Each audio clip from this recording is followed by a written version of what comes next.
Salut, c'est Ariane des Croquantes. Dans l'épisode dernier, on parlait de quand manger et ne pas manger. Et je t'avais lancé sur la piste du jeûne, que l'on va continuer de creuser aujourd'hui. Ce 7e podcast commence tout de suite. Et la semaine prochaine, il n'y aura pas de podcast. Je t'expliquerai pourquoi à la fin de cet épisode. Il est vrai que l'on parle beaucoup d'alimentation et de quoi manger. C'est normal. Je reprends la métaphore du carburant et de la voiture. Si ce n'est pas le bon, ça ne fonctionnera pas correctement. C'est un paramètre de base. Mais et si l'on parlait aussi de ne pas manger ? On a déjà parlé de cette idée d'équilibre. D'équilibre dans la dualité. Dans les lois naturelles, il y a souvent dualité, comme par exemple le repos et l'action, le jour et la nuit, respirer, inspirer. Il y a aussi manger et ne pas manger. On passe facilement beaucoup de temps à manger, surtout les Français au pays de la gastronomie, et ainsi beaucoup de temps à digérer. Mais on a aussi besoin de passer du temps sans digérer, sans manger. C'est une histoire d'équilibre. Dans la nature, il n'y a pas cette abondance et instantanéité que l'on retrouve aujourd'hui avec les magasins et restaurants ouverts tout le temps. Alors il arrive souvent aux animaux de se retrouver sans manger. Et cet état de jeûne est essentiel pour l'organisme. Aujourd'hui, il faut toujours manger. Il y a toujours cette peur de manquer. As-tu assez mangé ? Il faut prendre ton petit déjeuner pour avoir des forces. Il faut qu'on fasse des courses, il ne reste plus rien. Alors même que le corps est fait pour vivre dans ces états de non-alimentation. Mais on a peur de l'inconnu, de ce qu'il va se passer si l'on ne mange pas, du creux dans le ventre, de l'hypothétique baisse d'énergie, de toutes ces sensations comme le tournis, l'hypoglycémie, l'hypotension, qui ne sont en réalité que des signes que nous sommes intoxiqués à la nourriture, de véritables addicts. Quand est-ce que c'était la dernière fois que tu n'as pas mangé ? Pourquoi le jeûne est-il aussi important ? Dans le dernier épisode, j'en parlais avec cette expression très imagée, sortir ses poubelles.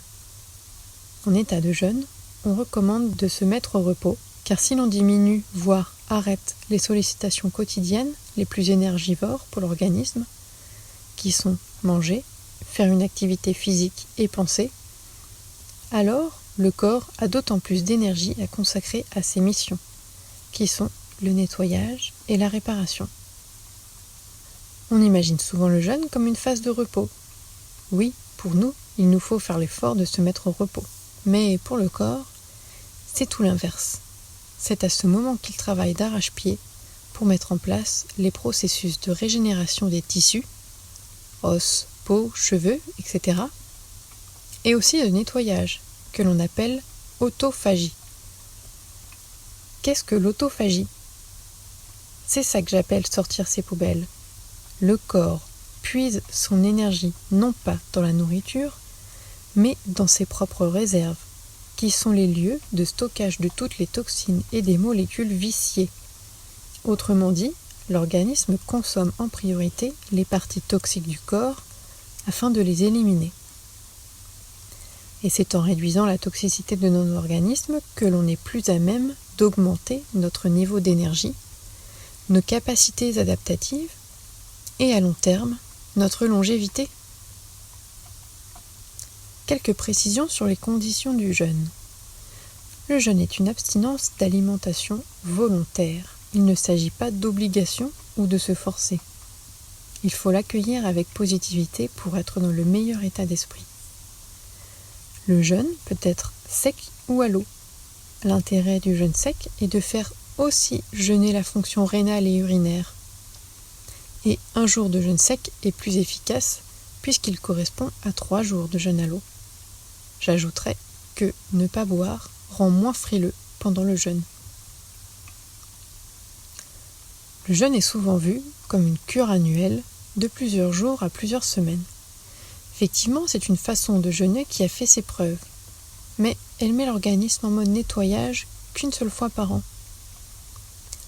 En jeûnant sur de courtes périodes mais régulièrement, on a l'occasion de sortir ses poubelles plus souvent. Le jeûne intermittent est déjà une solution excellente.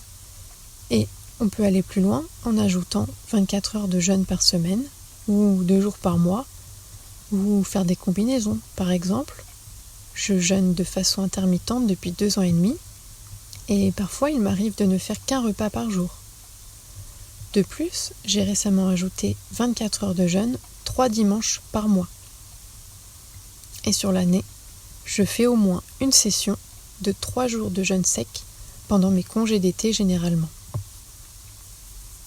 À la fin de cet été, j'en serai à 12 jours de jeûne cumulé en plus du jeûne intermittent. Tout comme on ne pourrait pas vivre sans le jour ou sans la nuit, sans dormir ou sans activité, il nous faut déjeuner mais aussi jeûner. À propos du jeûne intermittent, je voulais ajouter qu'il est plus efficace de sauter le petit déjeuner car les processus de nettoyage se font la nuit et continuent ainsi le matin. D'où l'importance de sauter le petit déjeuner plutôt que le déjeuner ou le dîner, mais il est possible de faire autrement et ça sera de toute façon bénéfique. Le jeûne intermittent est un bon commencement car il permet un entraînement doux. On peut y aller d'abord petit à petit, repousser un peu chaque jour l'heure du premier repas, puis tester un repas par jour, 24 heures de jeûne, etc. Jeûner de cette façon est idéal, car cela permet de le pratiquer à la maison et non pas en stage, qui sont très chouettes pour l'ambiance, mais souvent chers et difficiles à caler dans son emploi du temps. Par contre, le jeûne long est recommandé en cas de pathologie avancée et est une fantastique aventure pour la connaissance de soi. Tu l'as compris, il faut maintenant le provoquer. Il faut décider de jeûner. Quel sera ton premier pas ? Pour finir, je te disais en introduction qu'il n'y aura pas de podcast la semaine prochaine, car je suis en congé et je serai justement en train de jeûner. J'espère qu'avec tous ces épisodes, tu auras trouvé une bonne motivation pour opérer les changements que tu désires voir dans ton mode de vie. Et on se retrouve la dernière semaine d'août pour le prochain podcast. N'oublie pas de t'abonner pour profiter de la suite de ce podcast, que ce soit par mail, sur Apple Podcasts, Spotify ou YouTube. À bientôt et bon jeûne!